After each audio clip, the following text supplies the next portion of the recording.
ఇప్పుడే country delight యాప్ని download చేసుకోండి. Download the country delight app now. నమస్తే రమగారు. నమస్తే జయ.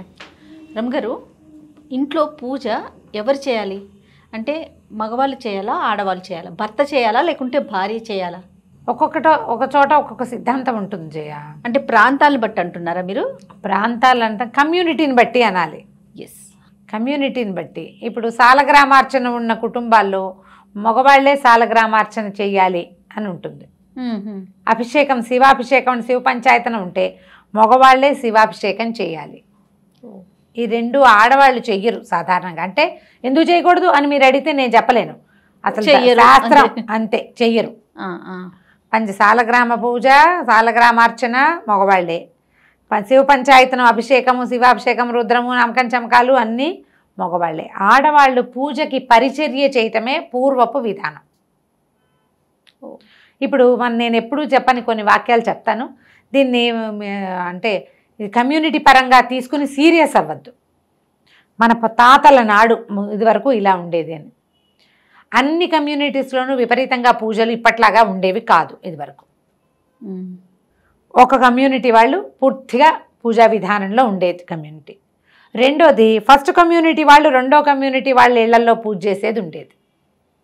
మూడో కమ్యూనిటీ కూడా వాళ్ళంతటా వాళ్ళు కొద్దిగా ఓం అనుకుంటారు, వీళ్ళకి కూడా ఈ ఫస్ట్ కమ్యూనిటీయే రావాలి. ఓకే.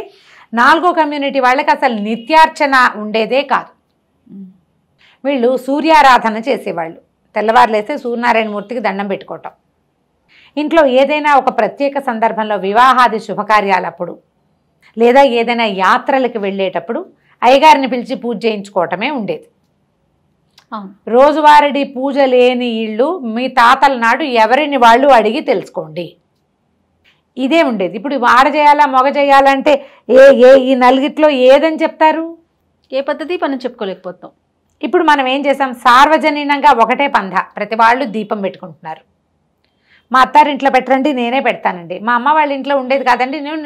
మనకి ఇప్పుడు సోషల్ మీడియా విపరీతంగా అయ్యి బోలెడన్ని విషయాలు తెలుసుకుని ఇది మంచిదని, దీనివల్ల ఒక పాజిటివిటీ ఉంటుందని, ఒక ఎనర్జీ ఉన్నా లేకపోయినా మంచి విషయం కాబట్టి మన ఇళ్లలో ఉన్నా లేకపోయినా, మన తాత మా అమ్మ చేసినా చేయకపోయినా మనం కొన్నిటిని, ఆ తర్వాత పూజా పునస్కారం ఉండే ఇళ్ల వాళ్ళు కూడా హిందీ దేవుళ్ళ పూజలు, హిందీ ప్రాంతాల్లో జరిగేవి, అక్కడ ఇక్కడ జరిగేవి రకరకాల పూజల్ని, వేరే ప్రాంతం నుంచి వచ్చిన దేవతా పూజా విధానాలని కూడా మనం అలవర్చుకున్నాం.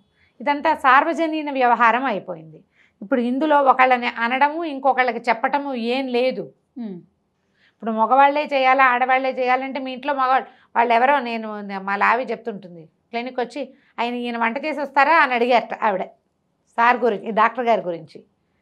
ఆయన వంట చేయటం ఏంటండి భలేవారు అని మా లావి అనగానే, అదేంటి బ్రాహ్మణ ఇళ్లలో మగాళ్లే వంట చేస్తారు, ఈయన వంట చేసి వస్తుంటాడు, ఆయన వంట చేసి క్లినిక్ వస్తాడని ఆవిడ ఎవరో చెప్తున్నారు. బ్రాహ్మణ ఇళ్లలో మగవాళ్లే వంట చేస్తారని ఒకళ్ళ సిద్ధాంతం అంట.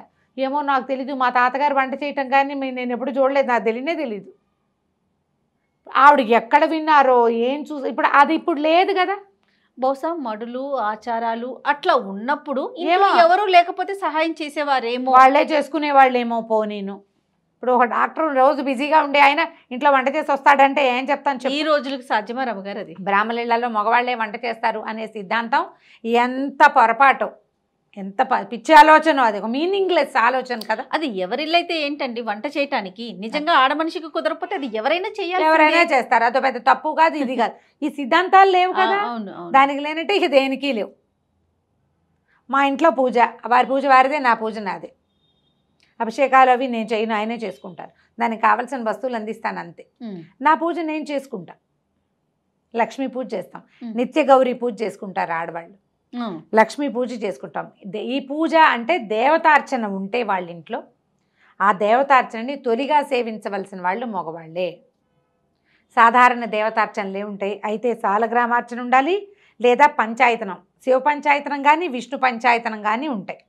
ఇవి రెండూ కాకుండా దేవి పంచాయతనం ఉండే ఇళ్ళు కూడా కొన్ని మనకు కనపడతాయి. తక్కువ ఉంటారు కానీ ఉంటాయి. ఇప్పుడు ఆడవాళ్లే విపరీతంగా పూజలు చేయటం మనం చూస్తాం. ఆడవాళ్లే చేయటం అంటే ఇది మొదటి కాలంలో ముందు రోజుల్లో మగవాళ్లే చేసేవాళ్ళు. వాళ్ళ సంధ్యావందనం చేసుకుని ఒకవేళ ఉంటే వాళ్ళ విధానంలో సంధ్యవార్చుకోవటం, సంధ్యావందనం చేశాక ఇంట్లో ఉన్న దేవతార్చన విధిగా వాళ్ళు అర్చించాక ఆడవాళ్ళు తమ పూజ చేసుకునేవాడు. ఆడవాళ్ళకి వ్రతాలు, నోములు, నియమాలు ఉండేవి. మగవారికి నిత్య పూజా విధానం నిత్య ఉండేది. పూజ ఉండేది. వాళ్ళ పద్ధతి ప్రకారం వాళ్ళు ఆ ఇంట్లో ఉన్న విధానం ఇళ్లల్లో ఉన్నది. మీరు పాత కథలు 50 ఏళ్ల నాటి కథలు తీసుకుంటే పువ్వు ముక్క పడేసి ఫలితం గురించి లేచారు. మాట్లాడుకుంటే ఎట్లా రమ్మగారు? దేని ఫలితం? అంటే ఎవరు చేస్తే ఎక్కువగా ఫలితం ఉంటుంది అనే విషయం కనుక చర్చకు వస్తే కనుక మీ ఇంట్లో వంట చేశారు, మీ అందరికీ బలం వస్తుందా? తిన్నవాళ్ళకే వస్తుందా జయ? అందరికీ వస్తుందండి. ఎలా వస్తుంది? మీ ఇంట్లో వంట చేసి పెట్టి మీ ఆయన బయట తింటే చెప్పు. బయట తింటే ఎలా సాధ్యం? అది పాయింట్ చూస్తావా? ఎవరు వంట చేసినా భోజనం ఎవడు చేస్తే వాడికి ఫలితం వస్తుంది. అంతే. వంటతోటి రాదు అది. మీ ఇంట్లో పూజా విధానం పెద్ద పెద్ద పంచాయతీన ఉంటే కాదు, పూజ ఎవరు చేస్తే వాడికి ఫలితం అమ్మా.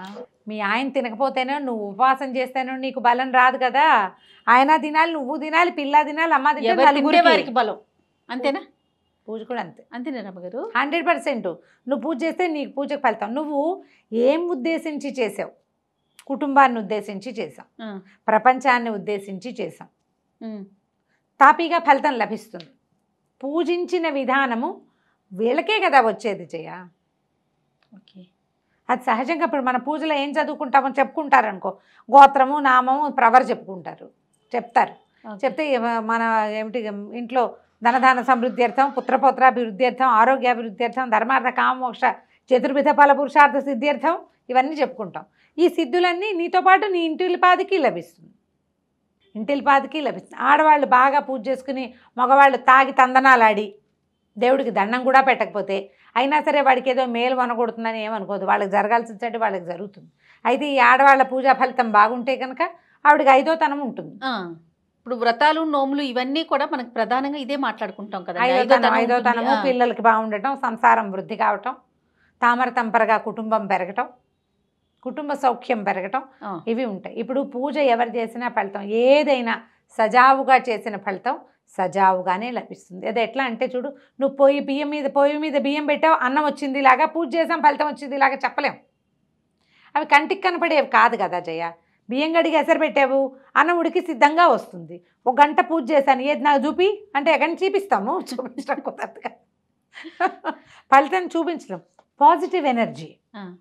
ఇద్దరు చేశారు. ఆయన పూజ ఆయన చేసుకున్నాడు. ఇప్పుడు మనకి పంచాయతనాలు లేవు, ఏమీ వ్యవహారాలు లేవు. మనం ఆ కమ్యూనిటీ కాదు. ఒకవేళ ఆ కమ్యూనిటీలో ఉన్నా మనకు అది చేత కాదు. మీకు దేవుడు భగవంతుడు నమ్మకము ఉంటే ఇద్దరూ చేరుకో దీపం పెట్టండి. ఆయన దీపం పెట్టి వెళ్తాడు. ఆ దీపంలో నువ్వు నూనె పోసి మళ్ళీ 4 పువ్వులు పెట్టి ఏదైనా ఇంకో స్తోత్రం చదువుకో. దీపం పెట్టిన ఫలితం, పువ్వులు పెట్టిన ఫలితం, ప్రసాదం నివేదన చేసిన ఫలితం లభిస్తుంది. ఆయనే ఏదో పెద్దగా విస్తారంగా పూజ చేసుకుంటాడు. అవి ఇవి చదువుతాను, నేను పూజ చేస్తాను అంటాడు. ఆయనే పూజ చేయించు. నువ్వు ఏదైనా ప్రసాదం తెచ్చేసి పెట్టు, ఓ 2 పళ్ళు పట్టుకురా, పస్త పానకం వడపప్పు చేసి పెట్టు. ఆ పూజ చేసిన ఫలితం ఆయనకి, నైవేద్యం చేసిన ఫలితానికి, తయారు చేసిన ఫలితం నీకు. అతను చేసిన ఫలితం కుటుంబానికే కదమ్మా వస్తుంది ఎప్పుడూను. ఆడవాళ్ళు చేసినా అంతే కదా. ఫలితం దేనివల్ల అనేది ఆలోచించకండి, ఎవరు చెయ్యాలి అనేది ఆలోచించకండి, చెయ్యాలి అనేది మాత్రమే ఆలోచించండి. శ్రద్ధ పెట్టుకోవటం. చేయటం ఎవరో ఒకళ్ళు, మగవాళ్లే చెయ్యాలట, నువ్వు చేయట్లేదు అందుకే మన ఇంటికి రావట్లేదు అనకండి. వాడు ఒట్టిగా దండం పెట్టు, నాయన నువ్వు పూజ చేయొద్దు, కనీసం నేను దీపం పెడతాను, నువ్వు దండం పెట్టు అని దండం పెట్టించండి. ఒకవేళ ఇది మళ్ళీ వయసు అటు ఇటైంది అనుకోండి, ఆ పూజ అయితే నేనే అఘోరిస్తాను, నువ్వు దండమైనా పెట్టమ్మా అని భార్యామణిని బతిలాడుకుని దండం పెట్టించండి. ఒక దేవతార్చన, ఒక ప్లేసు, ఒక దేవుడి కోసం ఒక గూడు, దాన్ని శుభ్రంగా ఉంచటం, దాన్ని పరిశుద్ధంగా ఉంచుకోవటం, బొట్టు పసుపు పెట్టడం, ఓ దేవుడి ప్రతిమ, ఒక ఫోటోను ఏదైనా ఒకటి పెట్టుకోవటం. నువ్వు 100 ప్రతిమలు చేర్చినా ప్రయోజనం లేదు. దండం పెట్టాలి, మొదట శ్రద్ధ పెట్టాలి. అది ఆడబెట్టినా మగపెట్టినా కుటుంబానికి మంచిది.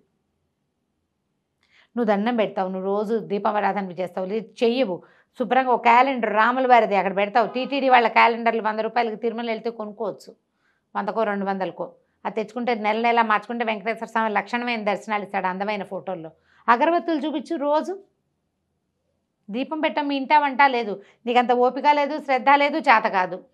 ఈ గోలంతా ఎందుకు? శుభ్రంగా అంబికా దర్బార్ బత్తి తెచ్చిపెట్టుకో, రోజు దండం పెట్టి ఎక్కడికైనా వెళ్ళేటప్పుడు ఒక అగరబత్తి చూపించి దండం పెట్టు. సాయంకాలం ఇంటికి వచ్చావు, కాళ్ళు చేతులు మొహం కడుకో, పొద్దునుంచి వేసుకున్న బట్టలు మార్చుకో, మళ్ళీ ఓ దండం పెట్టు, ఇంట్లో లైట్ వేసుకుని ఒక అగరబత్తి చూపించు. పూజ అమ్మ ఫలితం ఇస్తుంది. అది నువ్వు గంటన్నర చేసినా ఎలాంటిది వస్తుందో 5 నిమిషాలు చేసిన క్రియ ఉంది చూసావా నీ శ్రద్ధ, అది ఫలితాన్ని ఇస్తుంది. 1,00,000 సార్లు ఈ మాట చెప్పుంటాను నేను. అవును రమ్య గారు. శ్రద్ధ అది అవసరం. అది నువ్వు గంట చెయ్యి, 2 నిమిషాలు చెయ్యి, ఈ రెండిట్లోనూ నీకు కావాల్సింది సమయం కాదు, శ్రద్ధ, మనస్సు. నీ మతి భగవంతుడి మీద నువ్వు ఎంత నిలిపావు, ఎంత నమ్మావు అనే దాని మీదే ఆధారపడి ఉంటుంది. ఎవరు చేసినా పర్వాలేదు, ఎవరో ఒకళ్ళు అసలు చెయ్యండి అమ్మా ముందు. అది. నమస్తే రమ్య గారు. నమస్తే.